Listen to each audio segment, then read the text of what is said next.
اب آج کے دن ہمیں تذکرہ کرنا ہے چوتھے خلیفہ راشد، داماد رسول، زوج بطول اور مولا کائنات، ولیوں کے سردار، حیدر کرار، شیر خدا، اسد اللہ الغالب، سیدنا علی بن ابی طالب کرم اللہ وجہہ الکریم کے متعلق عزیزان گرامی، ان کے فضائل و مناقب بے شمار ہیں۔ صحابہ اکرام رضوان اللہ تعالی علیہم اجمعین میں بہت سے صحابہ ایسے ہیں جنہوں نے ان کی فضیلتیں بیان کی، حتیٰ کہ ابن عساکر کی روایت ہے، میں نے رسول پاک ابن عساکر کی روایت یہ ہے کہ رسول کریم صلی اللہ تعالی علیہ وسلم سے صحابہ کی فضیلت میں جو حدیثیں وارد ہوئی ہیں ان میں سب سے زیادہ حضرت علی کرم اللہ وجہہ الکریم کے متعلق نظر آتی ہیں۔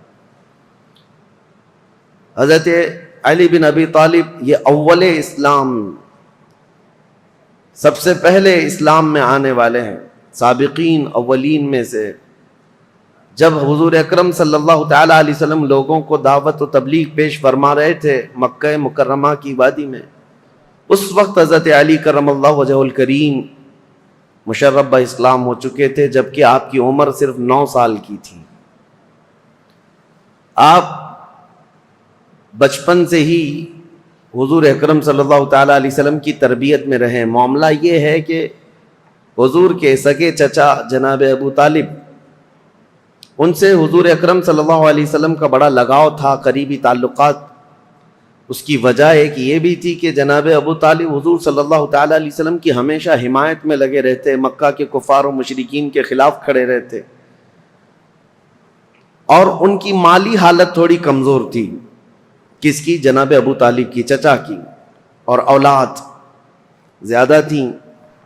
تو نبی پاک صلی اللہ تعالی علیہ وسلم نے ابو طالب کے یہ کئی بیٹے تھے جناب ابو طالب کے، ان میں سے حضرت علی بن ابی طالب کو حضور نے اپنی گود میں لے لیا کہ ان کی پرورش کی ذمہ داری، ان کی کفالت کا خرچہ ہم اٹھائیں گے۔ اس اعتبار سے بچپن سے ہی حضرت علی کرم اللہ وجہہ الکریم حضور صلی اللہ تعالی علیہ وسلم کی آغوش تربیت میں بڑھے، حضور نے پرورش فرمائی۔ پیدائش کے واقعات بھی بڑے اہم ہیں۔ آپ کی والدہ ماجدہ فاطمہ بنت اسد ہیں، یہ اسلام میں پہلی خاتون ہیں جو اللہ رب العزت کی طرف ہجرت کرنے والی۔ حضرت فاطمہ بنت اسد جو رسول کریم صلی اللہ تعالی علیہ وسلم کی چچی تھیں اور مولا کائنات علی مرتضیٰ رضی اللہ تعالیٰ عنہ کی والدہ تھیں۔ روایات یہ ملتی ہیں کہ حضرت علی رضی اللہ تعالیٰ عنہ جب پیدا ہوئے تھے تو آپ آنکھیں نہیں کھول رہے تھے، تو لوگوں کو ایک غم بھی تھا کہ بچہ آنکھیں ہی نہیں کھولتا۔ حضور صلی اللہ تعالیٰ علیہ وسلم کو ایک خبر دی گئی، حضور تشریف لائے اور بچے کو گود میں لیا۔ حضرت علی بن ابی طالب کرم اللہ وجہہ الکریم حضور صلی اللہ تعالیٰ علیہ وسلم سے تقریباً 31 سال بعد، یعنی حضور کی ولادت کے 31 سال بعد آپ پیدا ہوئے ہیں، تو گود میں لیا حضرت علی کو، اور اس کے بعد اپنے منہ سے لعاب پاک نکال کر حضرت علی کے منہ میں انگلی رکھا، اور جیسے ہی حضرت علی کے منہ میں رکھا، وہ اب تک دودھ نہیں پیے تھے اپنی ماں کا، تو حضور صلی اللہ تعالیٰ علیہ وسلم کی انگشت مبارک آتے ہی اس کو چوسنا شروع کیا، اور آنکھیں کھولی تو سب سے پہلے دنیا میں چہرے رسول کو دیکھا۔ سب سے پہلی غذا آپ کے پیٹ میں جو گئی ہے وہ حضور کا لعاب پاک ہے، اور دنیا میں سب سے پہلی نظر اٹھی ہے تو چہرے رسول۔ یہ سب سے بڑی فضیلت ہے۔ اور پھر اس کے بعد حضور صلی اللہ تعالیٰ علیہ وسلم حضرت خدیجہ کے گھر ہی رہتے تھے، اور جب حضور صلی اللہ تعالیٰ علیہ وسلم غار حرا سے گھر تشریف لائے تھے پہلی وحی لے کر، اور پھر گھر میں نمازیں ادا کی جاتی تھی، تو حضرت علی، حضرت خدیجۃ الکبریٰ اور حضور صلی اللہ علیہ وسلم کے پیچھے یہ خود بھی کھڑے ہو کر نمازیں پڑھتے تھے۔ اور اس کے بعد جب حضور صلی اللہ تعالیٰ علیہ وسلم نے اعلان نبوت فرمایا اور دعوت اسلام لوگوں کو دینا شروع فرمائی، تو سب سے پہلے حضرت علی کرم اللہ وجہہ الکریم بچوں میں ایمان لانے والے ہیں۔ وہ واقعہ آپ خود بیان کرتے ہیں کہ حضور مکہ کے سارے لوگوں کو ایک جگہ پر کوہ صفا کے قریب جمع فرمائے تھے، صفا پہاڑی کے پیچھے، اور خاندان کے سارے لوگ موجود تھے، حضور کی پھوپھیاں، حضور کے چچا، جتنے لوگ تھے قریش سب تھے۔ ان کے درمیان جب نبی پاک صلی اللہ تعالی علیہ وسلم نے اپنی نبوت کا اعلان فرمایا اور خدائے واحد کی طرف بلایا، اور پھر اخیر میں یہ ارشاد فرمایا کون ہے جو تم میں سے میری دعوت کو قبول کرے، تو جب حضور یہ فرماتے تو حضرت علی کھڑے ہوتے، یہ کہتے میں کمزور ہوں، پتلی ٹانگوں والا ہوں، آنکھوں میں آشوب چشم ہے، لیکن میں آپ کی دعوت پر لبیک کہتا ہوں۔ حضور صلی اللہ تعالی علیہ وسلم دوبارہ فرماتے کون ہے جو میری دعوت پر لبیک کہے، دین اسلام کی حمایت کے لیے کھڑا ہو۔ دوسری مرتبہ پورا مجمع سناٹے میں تھا، پھر حضرت علی کھڑے ہوتے ہیں، عرض کرتے ہیں میں چھوٹا ہوں عمر میں اور کمزور ہوں، لیکن میں آپ کے دین اسلام کی حمایت کے لیے کھڑا ہوں۔ تیسری مرتبہ حضور نے فرمایا پورے مجمع میں کوئی ہے، تب بھی مولا کائنات علی مرتضی رضی اللہ تعالیٰ عنہ ہی کھڑے ہوئے۔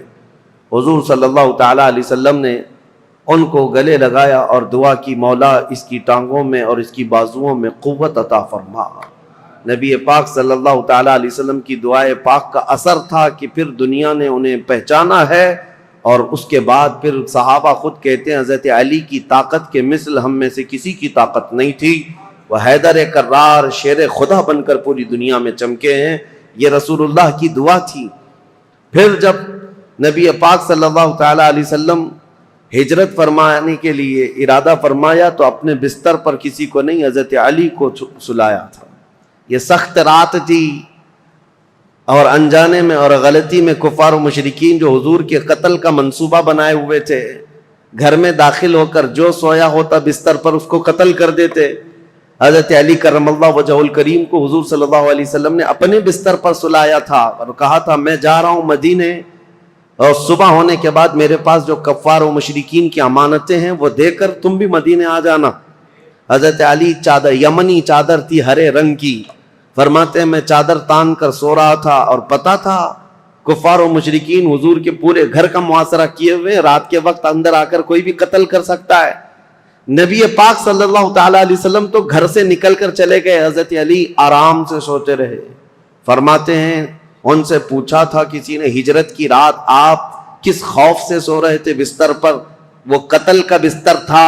حضرت علی کہتے ہیں پوری زندگی میں اس سے بہتر نیند مجھے کبھی آئی نہیں، اس سے بہترین نیند کبھی آئی نہیں۔ پوچھا کہ آپ اس قدر آرام سے کیوں سو رہے تھے؟ کہا اس لیے کہ رسول اللہ نے فرمایا تھا رات کے وقت علی صبح ہو جائے تو یہ امانتیں لوگوں کو دے کر تم بھی مدینے آنا، تو میرا یقین تھا کہ صبح ہوگی بھی، امانتیں دوں گا بھی اور مدینے جاؤں گا بھی، کیونکہ رسول اللہ صلی اللہ علیہ وسلم کا فرمان علی شان ہے۔ مولا کائنات ہر جگہ نبی کریم صلی اللہ تعالیٰ علیہ وسلم کے ساتھ رہے ہیں۔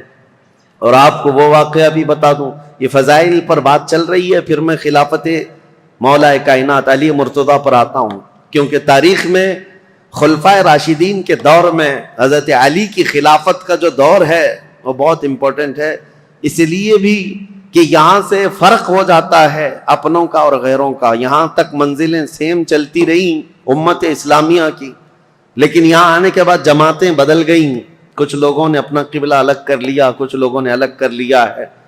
تو خلافت علی بن ابی طالب کا یہ 5.5 سالہ جو دور ہے یہ بہت ہی اہم ہے۔ میں تاریخ پر آتا ہوں، اس سے پہلے کون ہے یہ شیر خدا، کون ہے یہ علی مرتضیٰ؟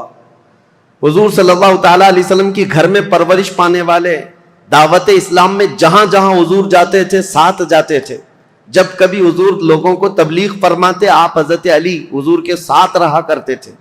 عمر اگرچہ چھوٹی تھی لیکن ساتھ رہے۔ اور جب ہجرت فرمائی میرے آقا صلی اللہ تعالیٰ علیہ وسلم نے، حضور کی ہجرت کے چند ہی دن بعد حضرت علی بھی مکہ سے ہجرت کر کے مدینہ تشریف لے آئے۔